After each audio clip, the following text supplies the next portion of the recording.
It is the home stretch of the governor's race. Ballots go out next week. And while Democrats remain divided with 6 candidates holding out hope, Republicans have really rallied behind 2 contenders from the start. One of them is Riverside County Sheriff Chad Bianco, who joins us now. Thank you very much, Sheriff, for being here. You're welcome. Happy to be here. If you are elected and you have the opportunity to change or fix one thing about California, what would that be? The political system. We are being destroyed by an absolute horrific failed political agenda that has truly been going on for one-party rule 16 years, but we have to be honest and say that it's truly been 70 years. And we just have to make a correction change to get Californians' lives back on track to where it's even affordable or possible to live here or raise your kids here or operate a business here. What would that change look like? Government has to get out of everything. Government has just become the roadblock of all success. It's destroying our school system, our education system. It is purposely destroying our cost of living here in California, making it the highest in the country. And it's done it through regulatory environment, a horrific regulatory environment, worse than any other state in the country.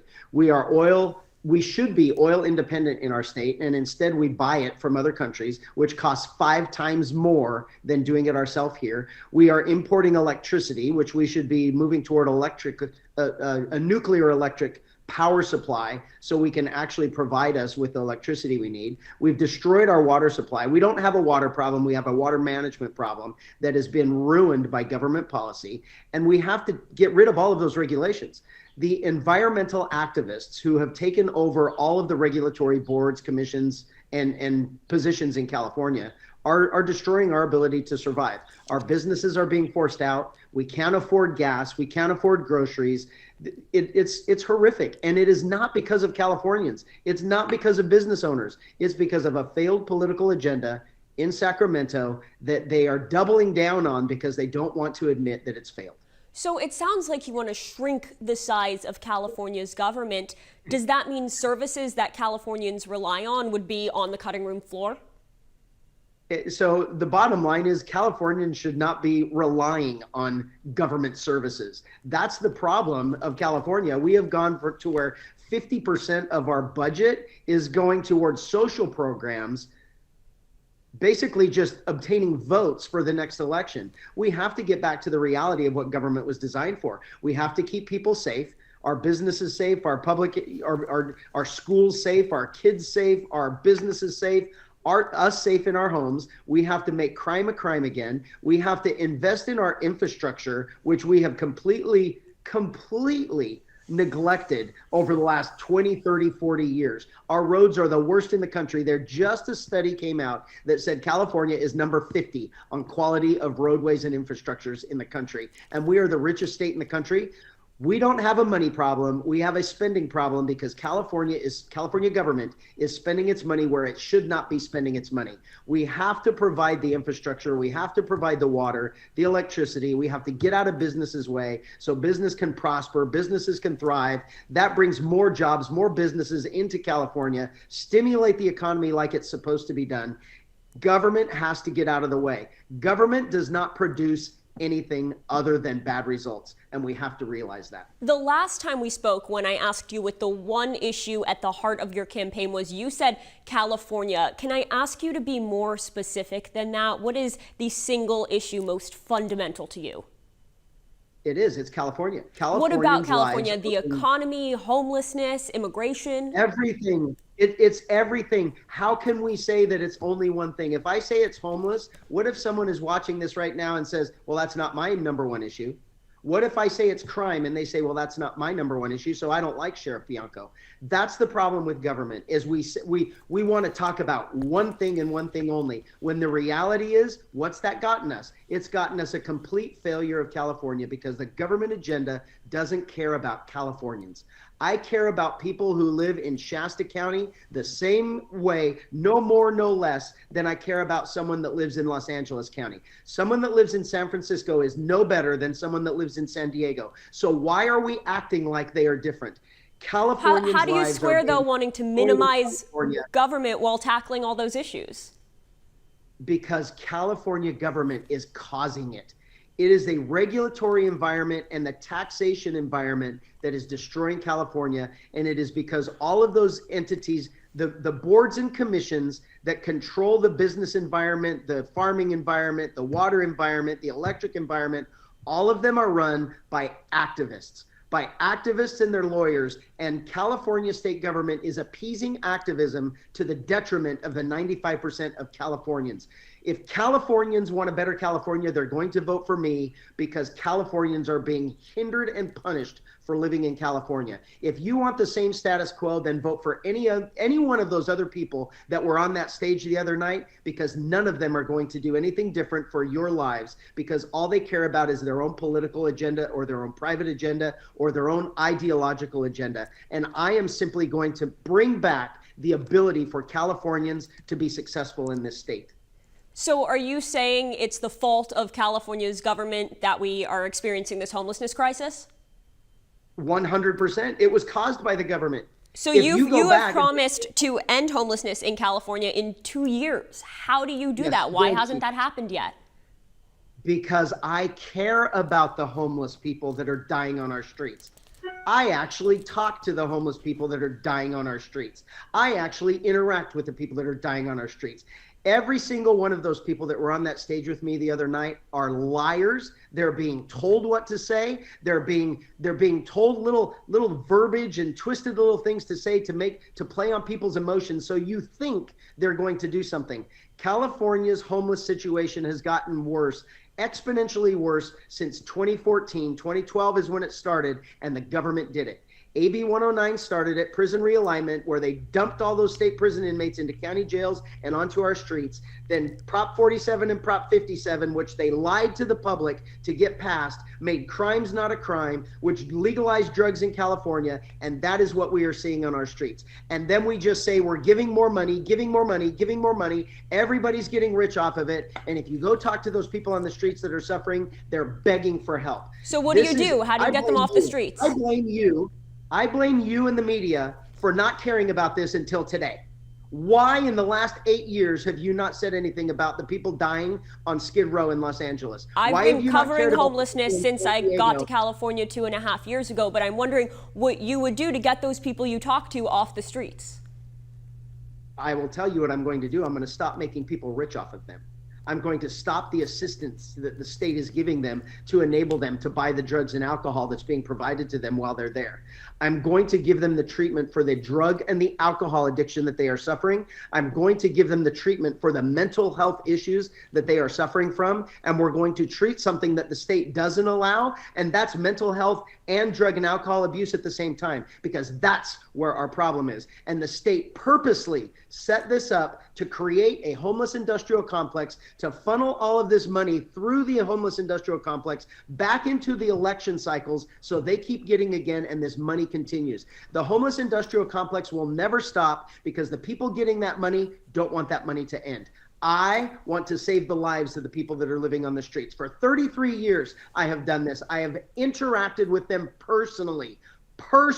I have watched them cry. I have watched them beg. I know that there's nothing that I can do to help them, because there is no place for me to put them if they are suffering from a mental health condition and they don't want to go personally. They don't want to admit that there's something wrong. I know that the drug and alcohol addiction that they're suffering from, they're going to be kicked right back out on the streets, because they're going to, the facility will say they have a mental health condition that they can't treat them for. So they'll be right back out on the streets. The money keeps flowing. Government keeps giving money to other places for more, bigger government. It is an absolute waste, fraud, and abuse. And I am the only one on that stage who actually has compassion for those people that are dying and rotting in their own skins on our sidewalk. What about when people don't want to seek treatment? They're either going to go to jail or they're going to go to drug and alcohol treatment. We absolutely must change the law to force them into mental health treatment, because if you ask someone suffering from a mental health condition and you say, hey, can I get you some help? What do you think the answer is going to be? Why, anyone with common sense or reasoning ability, why would you think they can make a rational decision on whether or not they want treatment? We have to force these people to get the treatment that they need to get stabilized, so then they can make a rational decision to go into treatment facilities, to go into treatment care, so we can make them productive members of society again, get them back to the families and the homes that they once had. Stop calling this homeless. It has nothing to do with homes. Homes were to get you emotionally involved, to believe that someone didn't have a place to live, so they have to live on concrete or on cardboard. Our San Jose mayor is an absolute failure with what he is doing, because he wants you to believe that just by putting a hard roof over somebody's head that's now just dying in a shack instead of on the sidewalk was compassion. It is not. It is a symptom, and it is a Band-Aid. We have to get to the root of the problem, which is causing all of this, and it's drugs and alcohol and mental illness. I'm so over this. I'm so over government. I'm so over politicians, and I'm so over the media who wants to take this educational approach instead of a real life approach and start reporting on fact instead of somebody's pie in the sky idea of how they're going to. It's just the idea fairies wanting to come up with a plan to work when nothing's going to work if you don't start caring about the people that are suffering from these situations. One of your principal campaign promises is to eliminate income taxes. How do you do that? Absolutely. The same way 10 other states did it. Don't say it's impossible when 10 other states did it and the 10 other states are thriving. And now you just think of where everybody's moving to. Where's your favorite business moving to? Where are your favorite relatives or your friends moving to? It's one of those 10 states. They are thriving because they took away the government regulations and the government environment that was preventing them from thriving. We have to get rid of the regulatory environment that brings businesses back to this state. We have to get rid of the regulatory cost of living drive up environment, the attack on the oil industry and gas industry, the attack on the electric industry. We have to start removing these regulations and restrictions and taxes that are preventing those industries from thriving and giving us the services that they are supposed to be providing us. When we get past that garbage, we are going to get rid of the waste, fraud, and abuse that we all know exists in every aspect of government. You've mentioned the waste, fraud, and abuse a few times. Can you give me an example? No, I'm not giving you an example. If this is what we're going to talk about, and you don't know that there's medical fraud, there's homeless fraud, there's government fraud, there's building fraud. California government is ripe with fraud, and you're the reason. If you're asking me what it is because you don't already know, you're supposed to be the journalist, the investigative journalism that's informing the public, and you all are failing because you just keep repeating government officials' talking points to keep this going based on emotions. Use common sense, reality, and reasoning ability to realize that government is absolutely broken in this state. We are the richest state in the country, and we are suffering from everything that government is supposed to be making good in California. But the same way you're asking us to hold the current elected officials accountable and not take them at face value, I'm asking you if you're going to claim waste, fraud, and abuse, just for an example. The medical industry, the building industry, the homeless industry, the gas industry. Where do you, the bullet train to nowhere? What more do you want? All you have to do is walk out your front door. Why do we spend more on roads in California than any other country? And we are number 50 out of road quality in the entire country. This is us talking like this during an election year is why California fails, because we don't want to look at reality, and we don't want to look at the fact that Democrats have run California's Sacramento government since the 1950s, and they had a supermajority since 2014 for 16 years. They have had that was bad math, 2010. For 16 years, they have had a supermajority in California. If the Democrat agenda wanted your life to be better, we would be the best in everything. They can't point to one single thing in California that is working because there is nothing. So they just keep blaming Trump and the federal government for all of our issues. Let's get back to income taxes really quickly. We have a lot of ground to cover.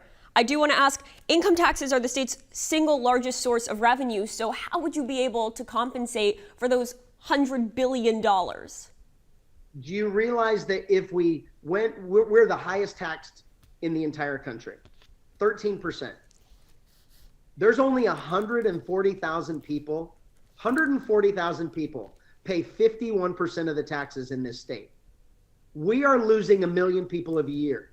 We are one day away from those 140,000 people leaving to a better state, and then California bankrupt, absolutely bankrupt in one day. That's the possibility. That's the danger where we are. We are on a fiscal cliff because of bad Democrat policies in Sacramento. And if we don't change this taxation environment and this regulatory environment, we are going to fail. If you just, in day one, today, if you take all our tax codes, completely scrap them, and go to a 5% flat income tax, just a 5% flat income tax, we're only short $30 billion. We have $30 billion that we are wasting on healthcare and services to people who are in this country illegally. You stop that on day one, now it's a 5% tax instead of 13, and we're better off anyway. But I'm going one step further, and I'm going to eliminate the waste, fraud, and the abuse in this state. I am going to be oil independent. Do you realize we are the #2 user of oil in the country, and that's never going to change? I don't care about your ridiculous arguments about green. It's never going to happen. Wind and solar will never provide us the electricity that we need. It absolutely must be nuclear. We absolutely we need gas and oil right this second. The entire world does. It's 5 times more expensive to import that oil than from drilling our own oil and using our own oil in California. So you're not worried about the environmental consequences at all? What did you just say? You're not worried about the environmental consequences? You are proving to me that you're nothing but a talking point. The environmental consequences, California oil and gas in California is the cleanest, safest in the entire world. You don't care that we are getting all of our oil and gas from the Middle East, who is the worst in the entire world, that it is 10 times worse for the environment, 100 times worse for the environment to get it from another country. You are a talking point. That is a talking point that you're repeating to your listeners that is destroying California. We are going to be oil independent in California. The revenue that is generated from using our own oil, instead of making the Middle East rich, instead of making other countries rich, we are going to make California rich. And then I don't need your income tax. Other states do it. Don't act like we can't. Other states are doing it far better than us, and they are thriving.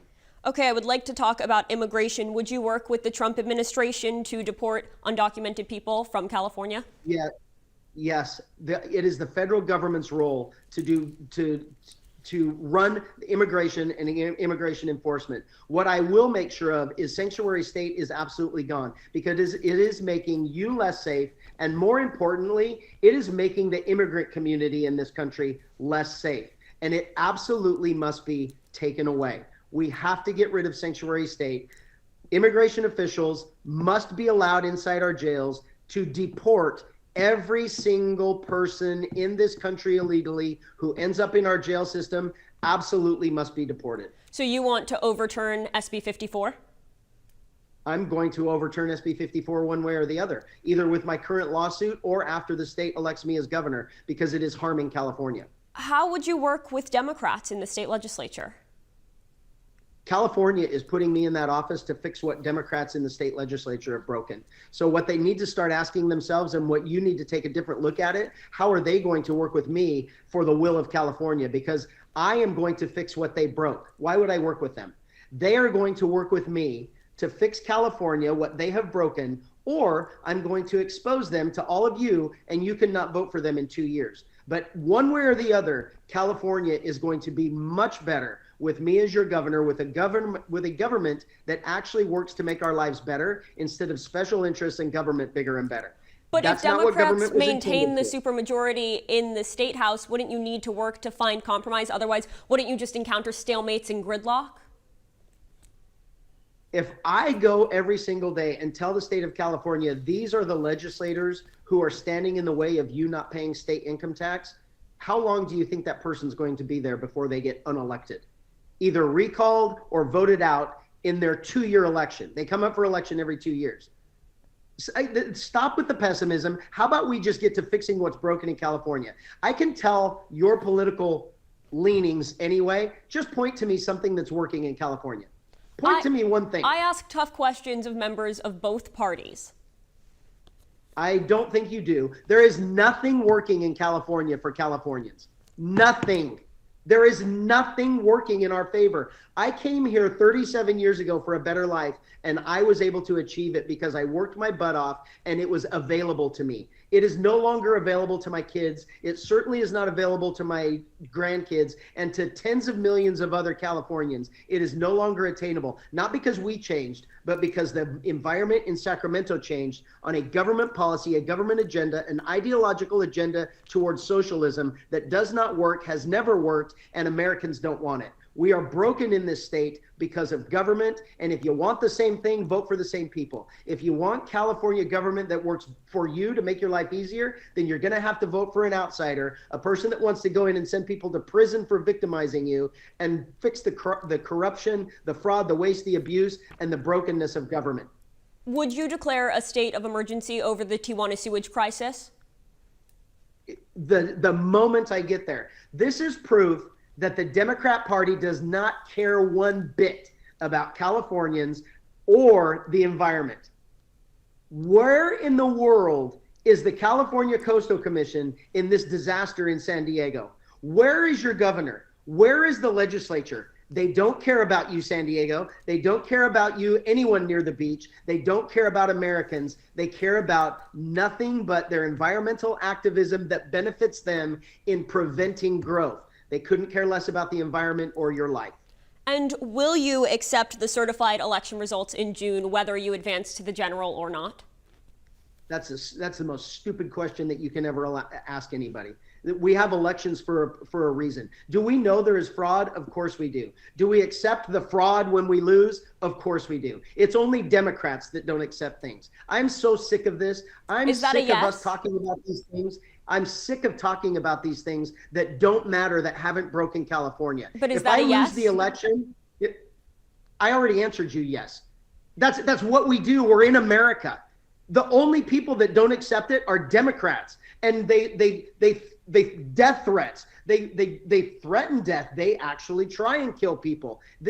We are so broken, and unfortunately, media like this is the reason why we're broken, because we won't call out the complete BS that's happening in our political system. We just keep going over and over. Hopefully we can get some headlines. Hopefully we can get some one-liners, and we just keep going over and over and over. Clickbait, race bait, hate bait, political speech, all of those things, and it's destroying Californians. All right, Sheriff Bianco, thank you very much for your time this morning.